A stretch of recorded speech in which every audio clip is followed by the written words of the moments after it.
अस्सलाम वालेकुम। आपको मैंने दिखाया था कि चूहा मारना था, तो गाइस हमने चूहा मार दिया है।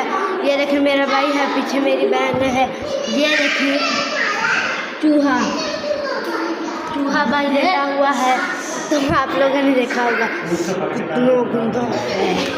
इसको हमने बहुत मारने की कोशिश की, लेकिन ये मरा नहीं। इस दफ़ा ये मर चुका है। तो गाइस वीडियो को लाइक करना, शेयर करना, कमेंट करना, फॉलो करना। देखें जो आपने देखा, ये देखें गाइस कितना गंदा चूहा है। पता नहीं चूहा है कि चूही है। तो गाइस वीडियो को लाइक करें, शेयर करें, कमेंट करें, फॉलो करें। खून निकल रहा है इसके नीचे, ये देखो कितना खून निकल रहा है इसके। तो ये देखें आप लोग वीडियो को लाइक करें, शेयर करें, कमेंट करें, फॉलो करें। आप लोग जो खौफ बड़ा खतरनाक टुकड़ा था। तो गाइस हम आपको नेक्स्ट वीडियो में मिलेंगे। अल्लाह हाफ़िज़।